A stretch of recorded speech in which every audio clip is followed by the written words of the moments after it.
नमस्कार जय जगन्नाथ शुभ सकाळ। आज हूँ डिसेम्बर 3 तारिख बुधवार। आज दिन अनेक गुरुत्वपूर्ण खबर आसी तेणु भिडियो को शेष पर्यंत देखा मोर आपको अनुरोध। तबे आसतु आज दिन 20 बड़ खबर उपर नजर पकाइबा। भिडियो भल लगिले आपण भल पाइबा स्वरूप गोटे गोटे लाइक निश्चित करदेवे। एथिसह आपण केउं जिल्लार ई खबर देखुचंती कमेंट करी जणाइदेवे। आसिला प्रथम खबर भंगा हेब कटकर विपद संकुल कोठा। किछि दिन तले कटक रे एक पुराना कोठा भांगी किछि लोकक मृत्यु हेबा परे एहाकु नै राजनीति जोर धरतिला। एने एबे विभागीय मंत्री विधानसभा एक बड़ सूचना देइछंती।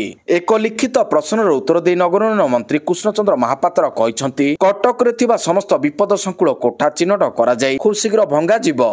एने कोठा गुडी को चिन्हट करने को एक विशेष कमिटर गठन करा कथा मध्य मंत्री कहते। एई कमिटी कटक महानगर अधीन समस्त विपद संकुल कोठा गुडी को चिन्हट करिवो। एबे कमिटीर सदस्य माने वार्ड वार्ड बुली सर्वे करुछंती। परवर्ती खबर चारि चकिया को कला काच अड़ुआ।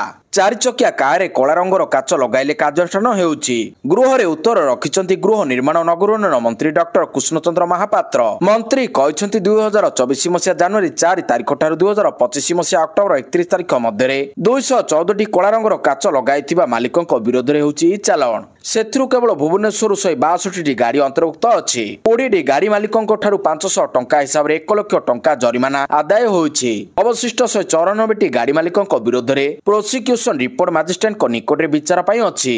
परवर्ती खबर सरकार को बड़ निष्पत्ति बदलिला पीएमओ रो नाम। प्रधानमंत्री को कार्यालय पीएमओ एबे सेवा तीर्थ भाव में परिचित हेबो। प्रधानमंत्री को कार्यनीति एवं जनसेवा प्रति समर्पण को स्वीकृति देई सरकार एक गुरुत्वपूर्ण निष्पत्ति नेइछंती। एई परिवर्तन प्राथमिक उद्देश्य होछि प्रधानमंत्री को कार्यालय को जनसाधारण को पय अधिक सुगम करिबा, जहा द्वारा नागरिक माने सहजरे सेमानक चिंता एवं परामर्श प्रकाश करि परिबे। परवर्ती खबर दिल्ली विस्फोरण हमास लिंक। दिल्ली विस्फोरण मामला रे गाजारे सक्रिय थिबा आतंकी संगठन हमास रो लिंक थिबा तथ्य एबे सामना को आसिला। एई मामला रे गिरफ होइतिबा आतंकवादी दानिश मोबाइल रो हमास लिंक संपर्कित तथ्य मिलिछि। तदंत अधिकारी को हाथ में एपरि किछि तथ्य लागिछि। तदंत समय दानिश मोबाइल रो डिलीट होइतिबा हिस्ट्री फोटो वीडियो एवं आप तथ्य जांच करा जिबा परे यह जना पड़िछि। दानिश ड्रोन प्रजुक्ति विद्या एवं अस्त्र शस्त्र तैयारी कौशल शिखुतिला। ता फोन रे थिबा फोटो रो ए सब जना पड़िछि। परवर्ती खबर नंदनकानन रे दौड़िबो चिता। आरंभ होई गलानी पर्यटन ऋतु। आगको आसुची नुआ वर्ष तेणु पर्यटक मानक आकृष्ट करबा पई प्रस्तुत हेउची नंदनकानन। नंदनकानन रे दौड़िबो चिता। आफ्रिकार ओडिशा को प्रथम थर पई आसीबो चिता बाघ। नंदनकानन रो खुआड़ मध्य पर्यटक माने चिता देखिबार सुजोग पाइबे। नंदनकानन को चिता आसीबा पई व्यापक व्यवस्था करा जायछि। चिता पाई नंदनकानन रे स्वतंत्र खुआड़ निर्माण चलीछि। सेथिपाई नुआ खुआड़ मध्य निर्माण होउछि जहा शेष पर्याय पहुंची गलानी। अदल बदल प्रक्रिया रे गुजरात रो 4 प्रजातिर 19 जीवजंतु आसुछंती। डिसेम्बर 10 रे जंतु गुड़िक नंदनकानन रे पहुंचीबे। परवर्ती खबर 2.5 कोटी ऊर्ध्व टंकार नकली मेडिसिन जबत कलेनी सरकार। बजार में मिलुछि नकली मेडिसिन। राज्य में गत 4 वर्ष 2.5 कोटी ऊर्ध्व टंकार नकली मेडिसिन जबत हेलानी। एने गृह रे तथ्य रखिले राज्य स्वास्थ्य और परिवार कल्याण मंत्री मुकेश महालिक। बीजेडी सदस्य रणेंद्र प्रताप स्वाई प्रश्न उत्तर रखिले स्वास्थ्य मंत्री। से कहलेनी गत 4 वर्ष मध्य चिन्हट हेलानी 168 नकली मेडिसिन। परवर्ती खबर प्रतिटी मोबाइल हैंडसेट रे इंस्टॉल हेबो संचार साथी ऐप। निर्माणकारी कंपनी को निर्देश देले सरकार। बजार को बिक्री पे आसुतिबा प्रतिटी मोबाइल हैंडसेट रे संचार साथी ऐप को आगुआ इंस्टॉल करबा लागि केंद्र सरकार को टेलीकॉम विभाग डीओटी समस्त मोबाइल हैंडसेट निर्माणकारी कंपनी को निर्देश देछि। भारतर नागरिकों को नकली मोबाइल हैंडसेट किनिबारु दूरे रखिबा लागि सरकार एपरि पदक्षेप नेछंती। संचार साथी ऐप हेउछि भारत सरकार को एक साइबर सुरक्षा ऐप। एई ऐप डाउनलोड बा इंस्टॉल करबा द्वारा कोनोसी मोबाइल हैंडसेट रे नकली सिम कार्ड उपयोग करि परिबे नाही। या सहित मोबाइल हैंडसेट असली और नकली को चिन्हट करा जाई परिबो। मोबाइल हजि गले किंबा चोरी होई गले याहाकु ठाब करा जाई परिबो। परवर्ती खबर पूर्व सरकार को ऊपर बर्षिले मंत्री। विधानसभा रे पूर्व सरकार को टार्गेट कले पंचायत राज मंत्री। मेगा पानीय जल प्रोजेक्ट दुर्नीति ने बिजेडी को टार्गेट कले मंत्री। पूर्व सरकार नल थिला जल नथिला एबे नल आउ जल अछि। 2024 जून सुधा बिजेडी 3टी मेगा पाइप जल जोगाण को प्रकल्प करिथिला। आमे 17 मास रे 22टी प्रकल्प संपूर्ण करिछु बोली कहिसंती रविनारायण नायक। बिजेडी 16टी सिविल प्रोजेक्ट करिथिला। आमे 66टी संपूर्ण करिछु। परवर्ती खबर प्रेम कुमार हेले बिहार विधानसभा नुआ बाचस्पति। बिहार विधानसभा 18तम बाचस्पति भाव में वरिष्ठ बीजेपी नेता डॉक्टर प्रेम कुमार सर्वसम्मति क्रमे निर्वाचित होइछंती। तांको विरोधी विधायकों समर्थन मध्य मिलिछि। प्रेम कुमार सोमवार बाचस्पति पद पर नामांकन दाखल करथिले। सेही पद पर एकमात्र प्रार्थी थिले। तेणु तांकर निर्द्वंद्व निर्वाचन निश्चित बोली विवेचना करा जायतिला। परवर्ती खबर टीम इंडिया कोच देले इस्तफा दर्शाइले ବ୍ୟକ୍ତିଗତ କାରଣ। ଭାରତୀୟ ମହିଳା ହକି ଦଳର ମୁଖ୍ୟ କୋଚ୍ ଇସ୍ତଫା ଦେଇଛନ୍ତି। ବ୍ୟକ୍ତିଗତ କାରଣ ଦର୍ଶାଇ ମୁଖ୍ୟ କୋଚ୍ ପଦରୁ ଇସ୍ତଫା ଦେଇଛନ୍ତି ହରେନ୍ଦ୍ର ସିଂ। ସେ ଭାରତୀୟ ଜୁନିୟର ପୁରୁଷ ହକି ଦଳର କୋଚ୍ ଥିଲେ। ତାଙ୍କ ତତ୍ତ୍ୱାବଧାନରେ 2025ରେ ଟିମ୍ ବିଶ୍ୱକପ୍ ଜିତିଥିଲା। ହରେନ୍ଦ୍ରଙ୍କ ଇସ୍ତଫା ପରେ ମହିଳା ଟିମ୍ର ପୁଣି ଥରେ ହେଡ୍ କୋଚ୍ ହୋଇପାରନ୍ତି ନେଦରଲ୍ୟାଣ୍ଡର ସିଏଡ୍ ମାରିଜ୍ନେ। ସେ ଅଗଷ୍ଟ 2021ରେ ପଦରୁ ଇସ୍ତଫା ଦେଇଥିଲେ। ପରବର୍ତ୍ତୀ ଖବର ଗତ 3 ବର୍ଷ ଭିତରେ ମହାପ୍ରଭୁ ଶ୍ରୀ ଜଗନ୍ନାଥଙ୍କ ନାମକୁ ଆସିନି ଗୋଟିଏ ହେଲେ ବି ଜମି। ରାଜ୍ୟରେ ମହାପ୍ରଭୁ ଶ୍ରୀ ଜଗନ୍ନାଥଙ୍କ ନାମରେ ମୋଟ 60,426.943 ଏକର ଜମି ଚିହ୍ନଟ ହୋଇଛି। ଏହା ଭିତରୁ 38,061.892 ଏକର ଜମି ମହାପ୍ରଭୁ ଶ୍ରୀ ଜଗନ୍ନାଥଙ୍କ ନାମରେ ରେକର୍ଡ ହୋଇଛି। ଏହା ବ୍ୟତୀତ ଅନ୍ୟ 6 ରାଜ୍ୟରେ ମହାପ୍ରଭୁଙ୍କ ନାମରେ 395.252 ଏକର ଜମି ରହିଛି ବୋଲି ବିଧାନସଭା ଅଧିବେଶନରେ ବିଧାୟିକା ସୋଫିଆ ଫିରଦୋସଙ୍କ ଏ ସଂକ୍ରାନ୍ତ ଲିଖିତ ପ୍ରଶ୍ନରେ ଉତ୍ତର ରଖିଛନ୍ତି ଆଇନମନ୍ତ୍ରୀ ପୃଥ୍ୱୀରାଜ ହରିଚନ୍ଦନ। ତେବେ ଆଇନ ମନ୍ତ୍ରୀଙ୍କ ଏହି ତଥ୍ୟକୁ ନଜର କଲେ 2022 ମସିହାରେ ମହାପ୍ରଭୁ ଶ୍ରୀ ଜଗନ୍ନାଥଙ୍କ ନାମରେ ରେକର୍ଡ ଜମିର ପରିମାଣ ଯେତିକି ଥିଲା 2025ରେ ମଧ୍ୟ ସେତିକି ଅଛି। ପରବର୍ତ୍ତୀ ଖବର ବଢିଲା ଭାରତୀୟ ସେନାର ଶକ୍ତି। ବଢିଲା ଭାରତୀୟ ସେନାର ଶକ୍ତି। ଭାରତୀୟ ସେନା ବଙ୍ଗୋପସାଗରରେ ଏକ ପରୀକ୍ଷଣ ପରିସରରେ ବ୍ରହ୍ମୋସ ସୁପରସୋନିକ୍ କ୍ରୁଜ୍ କ୍ଷେପଣାସ୍ତ୍ର ଏକ ଯୁଦ୍ଧ କ୍ଷେପଣାସ୍ତ୍ର ପରୀକ୍ଷଣ ସଫଳତାର ସହ କରିଛି। ପ୍ରତିରକ୍ଷା ମନ୍ତ୍ରାଳୟ ନିଶ୍ଚିତ କରିଛି ଯେ ଏହି ମିଶନକୁ ଦକ୍ଷିଣ କମାଣ୍ଡର ବ୍ରହ୍ମୋସ ୟୁନିଟ୍ ଏବଂ ତ୍ରିସେନା ଆଣ୍ଡାମାନ ଏବଂ ନିକୋବର କମାଣ୍ଡର ଉପାଦାନଗୁଡ଼ିକ ସହିତ ଏକ ସଠିକ୍ ସମନ୍ୱିତ ପ୍ରୟାସ ମାଧ୍ୟମରେ କାର୍ଯ୍ୟକାରୀ କରାଯାଇଥିଲା। ଉନ୍ନତ ମାର୍ଗଦର୍ଶନ ଏବଂ ନିୟନ୍ତ୍ରଣ ପ୍ରଣାଳୀ ସହିତ ସଜ୍ଜିତ କ୍ଷେପଣାସ୍ତ୍ରଟି ଉଚ୍ଚଗତି ଉଡ଼ାଣ ସ୍ଥିରତା ଏବଂ ଟର୍ମିନାଲ ସଠିକତା ପ୍ରଦର୍ଶନ କରିଛି। ଏହାର ନିର୍ଦ୍ଦିଷ୍ଟ ଲକ୍ଷ୍ୟକୁ ସଠିକ୍ ଭାବରେ ଆକ୍ରମଣ କରିଛି।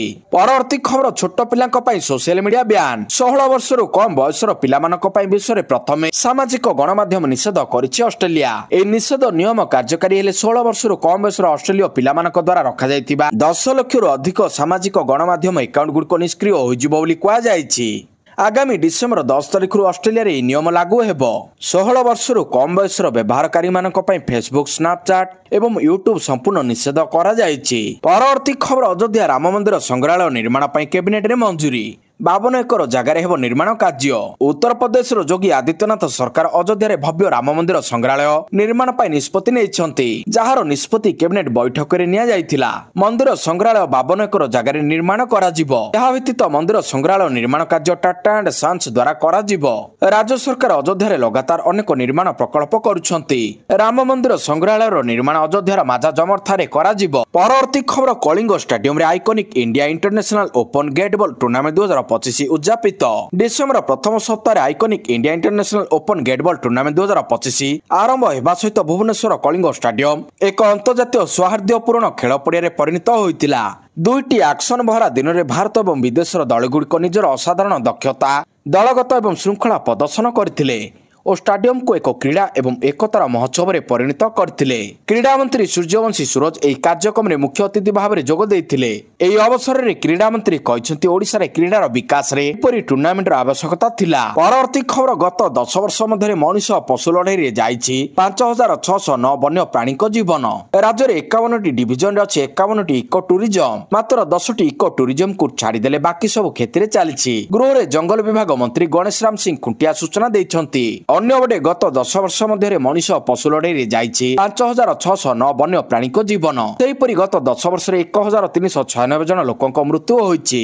ଏଥିନିମନ୍ତେ ସରକାର 7,174.68 ଲକ୍ଷ ଟଙ୍କାର କ୍ଷତିପୂରଣ ରାଶି ପ୍ରଦାନ କରିଛନ୍ତି। ପରବର୍ତ୍ତୀ ଖବର ଆସିଲା ବୋମା ଧମକ। ମୁମ୍ବାଇ ବିମାନ ବନ୍ଦରରେ ଇଣ୍ଡିଗୋ ବିମାନର ଜରୁରୀ ଅବତରଣ। ମୁମ୍ବାଇ ବିମାନ ବନ୍ଦରରେ ଏକ ଇଣ୍ଡିଗୋ ବିମାନ ଜରୁରୀ ଅବତରଣ କରିଛି। ବୋମା ଧମକ ମିଳିବା ପରେ ବିମାନ ଜରୁରୀ ଅବତରଣ କରିଛି। ଯାତ୍ରୀଙ୍କୁ ସୁରକ୍ଷିତ ବାହାର କରି ବିମାନକୁ ତନତନ ଯାଞ୍ଚ କରୁଛି ବମ୍ ସ୍କ୍ୱାଡ୍। ବିମାନଟି କୁଏତରୁ ହାଇଦ୍ରାବାଦ ଯାତ୍ରା କରୁଥିଲା। ଉଡ଼ାଣ ମଝିରେ ଏକ ବୋମା ଧମକ ମିଳିଥିଲା। ବିମାନକୁ ତୁରନ୍ତ ମୁମ୍ବାଇ ବିମାନ ବନ୍ଦରରେ ଅବତରଣ କରାଯାଇଥିଲା। ପରବର୍ତ୍ତୀ ଖବର ଅନ୍ମେଷା ଯୋଜନାକୁ ନେଇ କଂଗ୍ରେସର ମୁଲତବୀ ପ୍ରସ୍ତାବ ଉତ୍ତର ରଖିଲେ ମନ୍ତ୍ରୀ। ଅନ୍ମେଷା ଯୋଜନାକୁ ନେଇ କଂଗ୍ରେସର ମୁଲତବୀ ପ୍ରସ୍ତାବ ଆଲୋଚନାରେ ଭାଗ ନେଇ ବର୍ଷିଲେ କଂଗ୍ରେସ ବିଧାୟକ ଦଳ ନେତା। SC/ST ଛାତ୍ରଛାତ୍ରୀଙ୍କ ଉନ୍ନତି ପାଇଁ ସରକାର ଆଣିଥିଲେ ଅନ୍ମେଷା ଯୋଜନା। 2025-26 ଆର୍ଥିକ ବର୍ଷରେ ଆଦିବାସୀ ଛାତ୍ରଛାତ୍ରୀଙ୍କୁ ଧୋକା ଦିଆଯାଇଛି। ଅନ୍ମେଷା ପୋର୍ଟାଲ ଖୋଲାଗଲାନି କି ଆଡମିସନ ହେଲା ନାହିଁ ବୋଲି କହିଛନ୍ତି କାଡା। ଆଦିବାସୀଙ୍କ ଦୁଃଖ ବୁଝୁନାହାନ୍ତି ମୁଖ୍ୟମନ୍ତ୍ରୀ ଓ ବିଭାଗୀୟ ମନ୍ତ୍ରୀ। ପିଲାଙ୍କ ରହିବା, ଖାଇବା ଓ ଯାତାୟାତରେ ସଠିକ ବ୍ୟବସ୍ଥା ହୋଇନାହିଁ ବୋଲି କହିଛନ୍ତି କାଡା। ସେପଟେ ଅନ୍ମେଷା ଯୋଜନା ମୁଲତବୀ ପ୍ରସ୍ତାବ ଉପରେ ଉତ୍ତର ରଖିଛନ୍ତି SC/ST ମନ୍ତ୍ରୀ। 11 ଜିଲ୍ଲାର 163 ଶିକ୍ଷାନୁଷ୍ଠାନରେ ପାଠ ପଢୁଛନ୍ତି 20,000 ଛାତ୍ରଛାତ୍ରୀ। ଅନ୍ମେଷା ଯୋଜନାରେ 20,000 SC/ST ପିଲା ପାଠ ପଢୁଛନ୍ତି। 2025-26 158 କୋଟି 8 ଲକ୍ଷ ବ୍ୟୟବରାଦ କରାଯାଇଛି। ଆଗାମୀ 5 ବର୍ଷ ପାଇଁ ଯୋଜନା ଚାଲୁ ରଖିବା ପ୍ରସ୍ତାବ ବିଚାରାଧୀନ ରହିଛି ବୋଲି କହିଛନ୍ତି ମନ୍ତ୍ରୀ। ପରବର୍ତ୍ତୀ ଖବର ପୁଣି ବିଶ୍ୱ ଦେଖିଲା ପାକିସ୍ତାନର ଅସଲ ମୁଖା। ଶ୍ରୀଲଙ୍କାକୁ ପଠାଇଲା ଏକ୍ସପାରି ଖାଦ୍ୟ। କଥାରେ ଅଛି ହଜାରେ ଶତ୍ରୁ ମିଳୁ କିନ୍ତୁ କାଙ୍ଗାଳ ବନ୍ଧୁ ନ ମିଳୁ। ଏଭଳି କିଛି ଶ୍ରୀଲଙ୍କା ସରକାର ଏବଂ ସେଠାକାର ବନ୍ୟା ପ୍ରଭାବିତ ଲୋକେ କିନ୍ତୁ ନିହାତି କହୁଥିଲେ। ଭାରତର ପଡ଼ୋଶୀ ଦେଶ ଶ୍ରୀଲଙ୍କାରେ ଘୂର୍ଣ୍ଣିଝଡ଼ ଦିଟବା ବ୍ୟାପକ କ୍ଷୟକ୍ଷତି ଘଟାଇଛି। ଭାରତ ସମେତ ଅନେକ ଦେଶ ସେଠାକୁ ରିଲିଫ ସାମଗ୍ରୀ ପଠାଉଛନ୍ତି।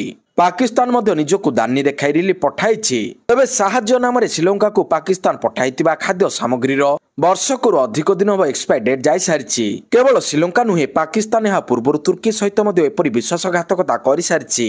ପରବର୍ତ୍ତୀ ଖବର ପାନ୍ କାର୍ଡକୁ ନେଇ ଜରୁରୀ ସୂଚନା। ଯଦି ଆପଣ ଏପର୍ଯ୍ୟନ୍ତ ଆପଣଙ୍କ ଆଧାର କାର୍ଡ ଏବଂ ପାନ୍ କାର୍ଡ ଲିଙ୍କ କରିନାହାନ୍ତି ତେବେ ଶୀଘ୍ର କରନ୍ତୁ। ଏହା କରିବା ପାଇଁ ଆପଣଙ୍କ ପାଖରେ କେବଳ ଡିସେମ୍ବର 31, 2025 ପର୍ଯ୍ୟନ୍ତ ସମୟ ରହିଛି। ଯଦି ଆପଣ ଶେଷ ତାରିଖ ସୁଦ୍ଧା ଏପରି ନ କରନ୍ତି ତେବେ ଆପଣଙ୍କର ପ୍ୟାନ୍ କାର୍ଡ ଜାନୁଆରୀ 1, 2026 ନିଷ୍କ୍ରିୟ ହୋଇଯିବ। ଏହାର ଅର୍ଥ ହେଉଛି ଆପଣ ଆପଣଙ୍କର ଆୟକର ରିଟର୍ଣ୍ଣ ITR ଫାଇଲ କରିପାରିବେ ନାହିଁ ଏବଂ କୌଣସି ରିଫଣ୍ଡ ପାଇପାରିବେ ନାହିଁ। ପରବର୍ତ୍ତୀ ଖବର ମୋହନ ମାଝୀଙ୍କ ବିରୋଧରେ ଅଭିଯୋଗ। କ୍ୟାପିଟାଲ ଥାନାରେ ଫେରାଦ ହେଲା ବିଜେଡି। ମୁଖ୍ୟମନ୍ତ୍ରୀ ମୋହନ ମାଝୀଙ୍କ ବିରୋଧରେ କ୍ୟାପିଟାଲ ଥାନାରେ ଫେରାଦ ହେଲେ ବିଜେଡି ନେତା ମନ୍ମଥ ରାଉତରାୟ। ମୁଖ୍ୟମନ୍ତ୍ରୀଙ୍କ ଆଚରଣ ଓ ଉଚ୍ଚାରଣକୁ ନେଇ ମନ୍ମଥ ଆପତ୍ତି ଉଠାଇ ଥାନାର ଦ୍ୱାରସ୍ଥ ହୋଇଛନ୍ତି। ଅଭିଯୋଗ ଅନୁସାରେ ଆଦିବାସୀ ଝିଅଙ୍କ ପ୍ରତି ଅରୁଚିକର ମନ୍ତବ୍ୟ ଦେଇଛନ୍ତି ମୁଖ୍ୟମନ୍ତ୍ରୀ ଓ ଅପଶବ୍ଦ ମଧ୍ୟ ପ୍ରୟୋଗ କରିଛନ୍ତି। ସେସବୁ ଆଦିବାସୀ ଝିଅଙ୍କ ପ୍ରତି ଅସମ୍ମାନ। ମୁଖ୍ୟମନ୍ତ୍ରୀ ଯେଉଁ ଅପଶବ୍ଦ ପ୍ରୟୋଗ କରିଥିଲେ ତାହା ଅଶୋଭନୀୟ।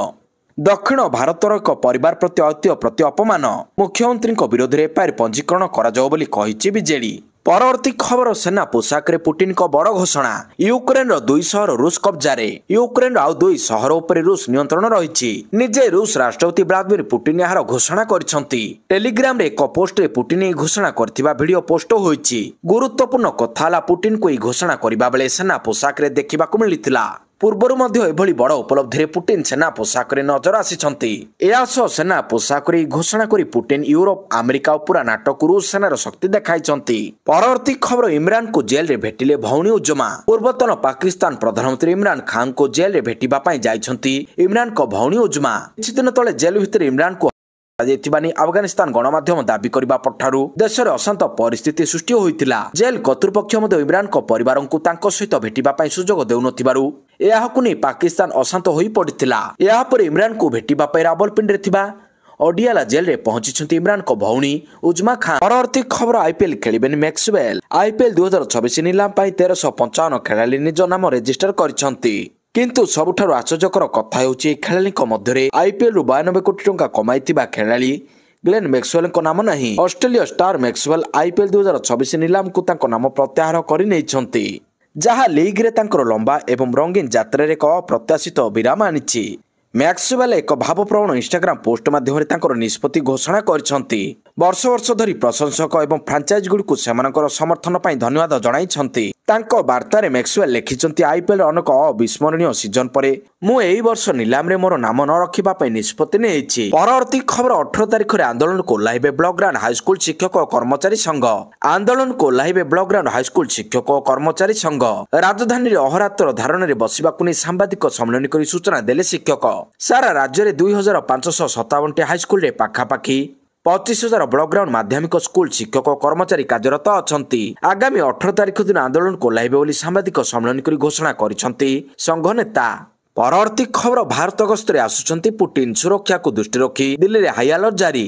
ରୁଷ ରାଷ୍ଟ୍ରପତି ଭ୍ଲାଦିମିର ପୁଟିନଙ୍କ ଭାରତ ଗସ୍ତ ପାଇଁ ବ୍ୟାପକ ସୁରକ୍ଷା ବ୍ୟବସ୍ଥା କରାଯାଇଛି। ପୁଟିନଙ୍କ ଗସ୍ତ ପୂର୍ବରୁ ରାଜଧାନୀ ଦିଲ୍ଲୀରେ ସୁରକ୍ଷା ବ୍ୟବସ୍ଥାକୁ କଡ଼ାକଡ଼ି କରାଯାଇଛି। ଭାରତ ଏବଂ ରୁଷ ଉଭୟର ଏଜେନ୍ସି ଏହି ସ୍ତରକୁ ବଜାୟ ରଖିବା ପାଇଁ ଏକାଠି କାମ କରୁଛନ୍ତି। ସୂଚନା ଅନୁସାରେ ପୁଟିନଙ୍କୁ ସୁରକ୍ଷା ଦେବା ପାଇଁ ରୁଷର ସ୍ୱତନ୍ତ୍ର ସୁରକ୍ଷା ଟିମ୍ କିଛି ଦିନ ପୂର୍ବରୁ ଆସି ଦିଲ୍ଲୀରେ ପହଞ୍ଚିଥିଲେ। ପରବର୍ତ୍ତୀ ଖବର ଆଜି ମହାପ୍ରଭୁଙ୍କ ବନକ ଲାଗି ନୀତି। 5 ଘଣ୍ଟା ଭକ୍ତଙ୍କ ପାଇଁ ଦର୍ଶନ ବନ୍ଦ। ଡିସେମ୍ବର 3 ବୁଧବାର ମାର୍ଗଶିର ଶୁକ୍ଳ ତ୍ରୟୋଦଶୀ ତିଥି। ଏହି ତିଥିରେ ବିଗ୍ରହମାନଙ୍କ ବନକ ଲାଗି ନୀତି ଅନୁଷ୍ଠିତ ହେବ। ଦ୍ୱିତୀୟ ଭୋଗମଣ୍ଡପ ପରେ ଦତ୍ତ ମହାପାତ୍ର ସେବକମାନେ ଶ୍ରୀମନ୍ଦିର ଗର୍ଭଗୃହକୁ ପ୍ରବେଶ କରିବା ସହ ମହାପ୍ରଭୁଙ୍କ ଶ୍ରୀମୁଖ ଶୃଙ୍ଗାର କରିବେ।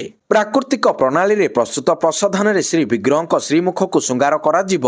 ହିଙ୍ଗୁଳ, ହରିତାଳ, କସ୍ତୁରୀ, ନାଲି, ଧଳା ଓ କଳା ଭଳି ପାରମ୍ପରିକ ରଙ୍ଗରେ ମହାପ୍ରଭୁଙ୍କ ଶ୍ରୀମୁଖ ଶୃଙ୍ଗାର କରାଯିବ। ଏଥିପାଇଁ ପ୍ରାୟ 5 ଘଣ୍ଟା ସର୍ବସାଧାରଣଙ୍କ ପାଇଁ ଦର୍ଶନ ବନ୍ଦ ରହିବ।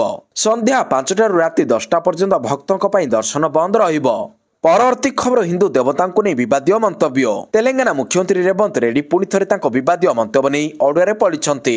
ଏଥର ସେ ହିନ୍ଦୁ ଦେବାଦେବୀଙ୍କ ସଂଖ୍ୟା ଏବଂ ଅସ୍ତିତ୍ୱ ଉପରେ ପ୍ରଶ୍ନ ଉଠାଇ ଏକ ନୂତନ ବିବାଦ ସୃଷ୍ଟି କରିଛନ୍ତି। ଏକ କାର୍ଯ୍ୟକ୍ରମ ସମୟରେ ରେଡ୍ଡୀ ଏକ ବିବାଦୀୟ ମନ୍ତବ୍ୟ ଦେଇ କହିଛନ୍ତି, ହିନ୍ଦୁ ଧର୍ମରେ ଅଗଣିତ ଦେବତା ଅଛନ୍ତି। ଅବିବାହିତଙ୍କ ପାଇଁ ହନୁମାନଜୀ ଅଛନ୍ତି, ଯେତେବେଳେ ମଦ୍ୟପାନ କରୁଥିବା ଲୋକଙ୍କ ପାଇଁ ଆଉ ଜଣେ ଅଛନ୍ତି। ତାଙ୍କ ଦ୍ୱାରା ଦିଆଯାଇଥିବା ଏହି ମନ୍ତବ୍ୟ ରାଜନୀତିକ ଉଷ୍ମତାକୁ ଶୀର୍ଷରେ ପହଞ୍ଚାଇ ଦେଇଛି। ବିରୋଧୀ ଏହାକୁ କୋଟି କୋଟି ହିନ୍ଦୁଙ୍କ ବିଶ୍ୱାସ ଉପରେ ଆଘାତ ଏବଂ ଆକ୍ରମଣ ବୋଲି କହିଛନ୍ତି।